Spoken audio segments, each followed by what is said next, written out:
I start today with a little bit of advice.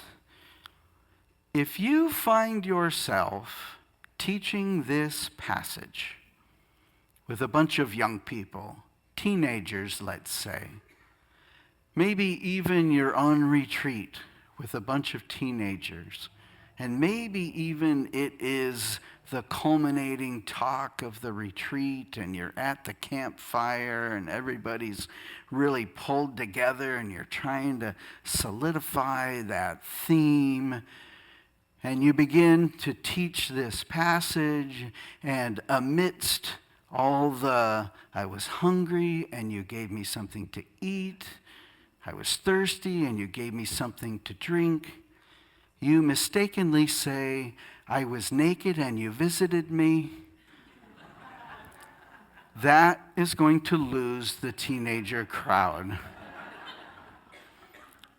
That is going to elicit laughs and joy and any real hope that you might have driven your point home about the value of service will be lost. You may as well just pull out the s'mores material and go for it. That's just my advice to you if you are teaching this. The irony is, it's a pretty good story to open a sermon 25 years later. Pretty good, I guess.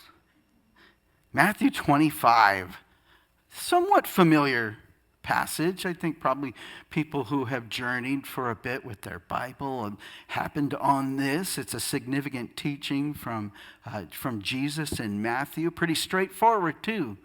We're supposed to serve others. Right? Nothing too provocative there. We kind of know that was one of Jesus's things, right? But it is interesting when you actually dig in, like you might getting ready for a sermon. And like one question you might ask, we got these sheep and these goats, and we're all like, dang, I don't want to be a goat, right? And it throws you into this place of, well, where's grace then? That unconditional love, where did it find its place? Is there no redemption for the goats among us? A second question is, what's the nature of this blessing, right? With the king separating sheep and goats, the sheep who served others and the goats who did not serve others. Is God handing out judgments? Is that how this works? Or is it something like maybe some sense of the work being the blessing itself, the serving of others being its own blessing? You know, it may help us answer this question of God's grace in this passage, right? That grace, that unconditional love is still there. It's just us. We cheated ourselves if we chose this goat route because we didn't get the blessing of being able to serve, to know what that feels like, to know what that relationship feels like. Now, another interesting question about this passage, and we're doing like Bible study to start this thing. Some of y'all really like Bible study, so you're getting a little bit of it. And another interesting question, this last line. The king says, truly I tell you, just as you did it to the least of one of these who are members of my family, you did it to me. Interesting little caveat there. To those who did it to the least of those in my family, you did it to me. Who's that family?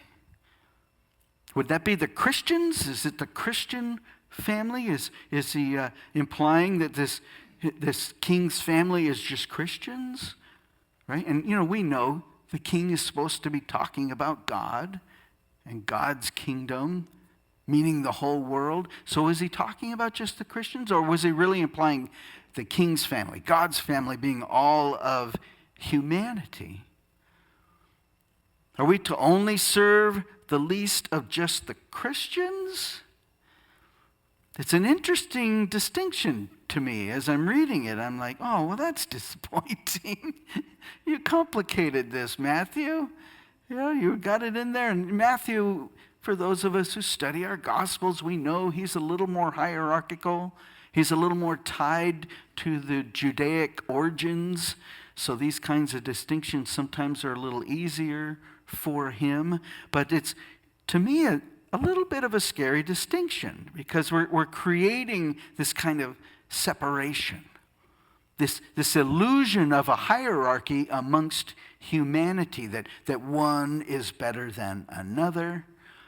And my problem, my concern, my anxiety, does this lead to some real division in a culture, in a community, in a society?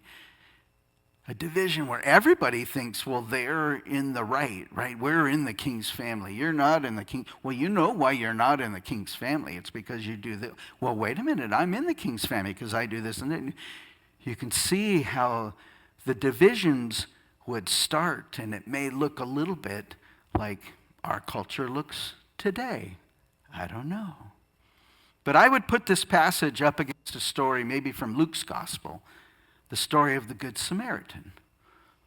Some of you, many of you, another famous story will remember. It's the story of the man who gets robbed and beaten, left for dead on the way on his trip, right? And other folks who are supposedly the ones who would help him don't help him, but who helps him? The Good Samaritan. And I'll remind you, we were kind of rivals / enemies with the Samaritans. So for the Samaritan to stop was actually not expected. That was contrary. There's counterintuitive. And so Jesus was pointing out when he asked the question, who was the real neighbor? And it was the Good Samaritan, the one who helped him out. It really does help us get a fuller idea, I think, of what Jesus means when he says we got to love our neighbor and who our neighbor is. It's not just members of the king's family, but it's all of us, even our rivals, even our enemies. Nobody should be bereft of the love that we have been given to share with the world in whatever forms we share that love, in whatever forms we offer it to others. We wouldn't want to pretend that everybody's all lovey-dovey. We know the world can be challenging, but there's always a form of love that we can share. You know, taken with this emphasis, it's easy to me why people find comfort in this passage about helping the least. We like the idea that the least are being taken care of. Even in our current cultural environment where we have concerns about whether we can afford to care for everyone, it's very few of us, I think, who don't want the needy to get the basics. We want to know people are being taken care of. We like this ethos. We like this belief. I think also that is why we like this teaching, because we all recognize that in some ways, in certain aspects of our lives and in our hearts, in our journey, we are the least of these. We know what our own vulnerabilities are. Maybe it's not water, maybe it's not food, but maybe it's love, maybe it's confidence, security. We know there are times when we are the least of these, or at least feel to be the least of these. And so we're comforted by this passage that says the least of these are going to be cared for. They're going to be looked after. It lands me right back to this guiding vision of the United Methodist Church here in 2025. And we tackle the second piece today, serving joyfully. Serving joyfully. Pay your taxes joyfully. Clean your room joyfully.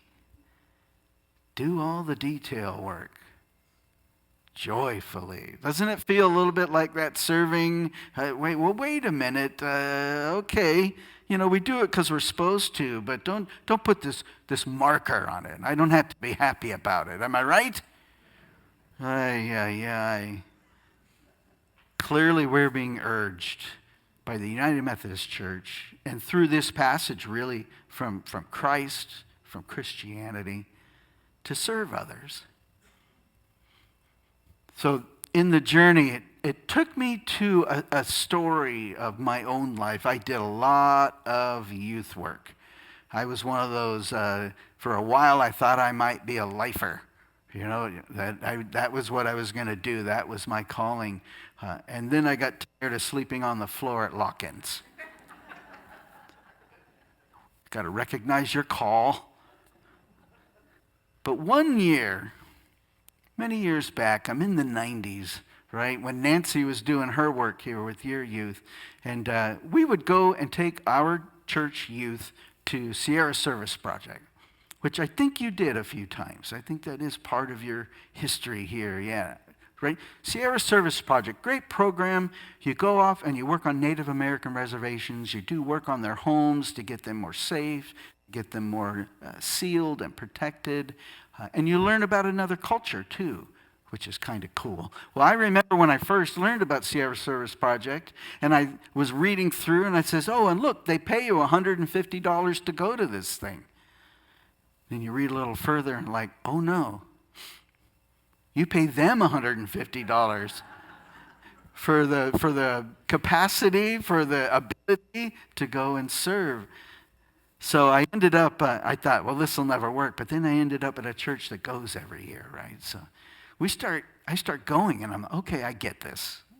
I get this. I feel the warmth in my heart from this. I feel like our young people are learning the value of this. So we went to SSP every single year. And there was one year I had been going enough that some of my kids were now going to be going to their 4th SSP. And I thought, okay, I can feel they're ready for some movement, right? Something, what's a next step we could take here? And so we started looking at a Mexico mission. And we were up in Northern California, so that included more of a drive than it would have been from here. But a Mexico mission. I split my youth group. I'm going to take my older kids to Mexico. My younger kids were all going to go to SSP again. And that year we took, it was 63, I think, unique people on mission in that summer. And so I wear it, it's a stripe I got. Like, you know, we took a lot of people on mission. Here's how I plan this out, though, young and foolish. We go to SSP. We come back on a Saturday. I sleep in my own bed one night, and then on Sunday we drive to Mexico. Back-to-back missions. Second one, a mission we hadn't done before, so it's the first go. So we take our younger kids, we're all up at SSP. It's a really good trip. The kinds of things you would do, we learned about roofing, we learned about building wheelchair ramps, we learned about building decks, we're doing drywall in the houses, a lot of painting actually, because that's something that doesn't take too much training to be able to do, but we're getting into these homes, and especially the kids are looking and they're seeing the need, and then they're getting to fill that need. So it really was every year just such a good experience. But we come back, we have some car troubles, the whole deal, you know, and I get back, it's Saturday, and I'm sitting on my couch, and I'm thinking, I got to go to Mexico tomorrow after this whole SSP adventure, right? And I think we were in Paradise Valley that year, which is the desert, and I was on roofing. So I was roofing in like 105-degree weather, right? So I'm like, all right, here we go. Tough guy's going to make this work, right? So we show up on the Saturday. I get one my bed. The next morning, we brought both groups together into church. We celebrated the younger ones coming back. We sent off the older ones. We all hop into vans and we start cruising down Interstate 5, coming down to go to Mexico. And we start realizing that hot air is blowing through the vents onto everybody in my big bus. You know, so all 9, 10 people that are behind me in one of these 15 passengers with the back bench taken out. It's really hot, right? And we're like, what's going on? What's going on? Meanwhile, driver, this guy, is blowing fine. I'm getting cold air. It's great. Well, the teenagers behind me are like, oh, it's all fine. But I look back, they're taking their shirts off. They're sitting there in the back like going, hey, it's hot. And what am I going to say? It's really hot. And put your jackets on. I can't say this. So we get down. We're halfway down. We stay at my folks' house. There's 25 people in my folks' house. How many beds do you have in your house? They had about the same amount in my parents' house, right? And so we're staying there. We took them down to the community pool. We hosed them all off so they would, clean them up. But I had to go down, take the van down to figure out what the heck was going on with the cool air and the hot air. And so I'm talking to the Chevron guy, and he asks me this question, right? He says, all right, there's a flap in there. It's broken. You've got to choose. Do you want all hot or all cold? I almost punched him in the face. It was July and we're going to Mexico. Cold, please, I said without sarcasm. But then we go down, and I've never done this thing. I'm taking a bunch of kids into Mexico. They've got this thing. They escort you over. You're like, okay, I hope this all works well. And we get in, and everything seems to be going all right. And then we get to the site, right? The site where more ministries, you camp. So we have all of the equipment you need to camp, right? And you walk in, and it's just this clearing, maybe football-sized clearing. And they're like, okay, just find a spot on dirt. And I'm looking around. I'm not a camper. I had campers with me. I'm not a camper. And I looked around, and I went, what have you done? You brought all these kids to this crazy place. And, so I'll be honest with you. I grabbed a chair, I sat down, and I said, I need to sit for a while. You guys get started. Cool thing happens, though. That thing was set up in a half hour. They had dinner going in about 45 minutes. They all came together. This crew of young people and the adults that I brought down really came together. It was really pretty cool, right? And so the next day we started on our work adventure. With the more ministries, you're doing kind of real work. We had to lay a slab. Then we were going to build up walls and then have stucco walls. And then we were going to have a roll roofing kind of roof. But we're building a building. We're not fixing stuff. We're building something. I remember day one, we had an extra large crew because it was our first go. And I decided I'd rather do that than do two houses.